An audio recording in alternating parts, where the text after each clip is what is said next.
ആരോഗ്യാവസ്ഥാന്തരപരമായ കാര്യത്തിലാണ് പുറത്തിറങ്ങിയതെങ്കിലും റിസൾട്ട് വൈകുമെന്ന് മനസ്സിലായപ്പോൾ മാത്സിലേക്ക് എടുത്ത് വെക്കാമെന്ന് കരുതി. എന്തെടുത്ത് വെക്കാമെന്ന് കാലെടുത്ത് വെക്കാമെന്ന് കരുതി. ഇവിടെ എത്തിയപ്പോഴാണ് മനസ്സിലായത് ഓഫർ ഉണ്ടെന്നുള്ളത്. അതിനിടയിൽ outfit of the day, yeah, most comfortable dress, oversized T shirt. By the way, ഞാൻ പോയത് വൈകിയത് കൊണ്ടാണോ എന്നറിയില്ല, കളക്ഷൻസ് വളരെ വളരെ വളരെ കുറവായിരുന്നു. കുറച്ചൊക്കെ ഇഷ്ടപ്പെട്ടു, എടുത്തിട്ട് നോക്കി, ട്രയൽ ചെയ്തു. ഇപ്പോൾ ഗേൾസ് തിങ്സാണ്, എല്ലാവർക്കും അറിയാമായിരിക്കാം. ഒരു 10 എടുത്തിട്ടാൽ ചിലപ്പോൾ ഒരെണ്ണം എടുക്കുമായിരിക്കാം, ഇല്ലെങ്കിൽ അതും എടുക്കില്ലായിരിക്കാം. I am that kind of person. ഒത്തിരി ട്രൈ ചെയ്യും. ഈ ഒരു ഡ്രസ്സ് എനിക്ക് ഭയങ്കരമായിട്ട് ഇഷ്ടപ്പെട്ടു. പക്ഷേ കൺഫ്യൂഷനായിരുന്നു. Because I am not cute person.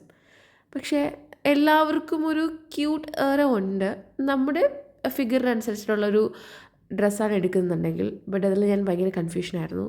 പിന്നെ my most favourite colour black wear ചെയ്യുമ്പോൾ എന്താണെന്നറിയില്ല, ഞാനൊരു വേറൊരു ലോകത്തെത്തുന്നത് പോലെ ആയിരിക്കും. എത്ര ഇട്ടാലും എനിക്ക് മതിയാവില്ല. ഇതൊക്കെ കഴിഞ്ഞിട്ട് നേരെ ഫുഡ് കഴിക്കാൻ വേണ്ടിയിട്ട് പോയി. പക്ഷേ ഫുഡ് കഴിപ്പൊന്നും എനിക്ക് നന്നായിട്ട് നടന്നില്ല. കാരണം നന്നായിട്ട് തലവേദന എടുക്കുന്നുണ്ടായിരുന്നു. Yes, of course, continuously shoot ഉണ്ടായിരുന്നു, ഉറക്കം ഉണ്ടായിരുന്നില്ല. പിന്നെ ഹെൽത്ത് ഇഷ്യൂസ്, ഞാൻ ഓൾറെഡി മെഡിറ്റേഷനിലാണ്, കാര്യങ്ങളൊക്കെ ഉള്ളത് കൊണ്ടിട്ട്. But it's okay, no problem. അപ്പോൾ എൻ്റെ ഈ ചെറിയ വ്ലോഗ് ഞാനിവിടെ വൈൻഡപ്പ് ചെയ്യാമെന്ന് കരുതുന്നു. നെക്സ്റ്റ് വീണ്ടും കാണുന്നത് വരേക്കും ബൈ.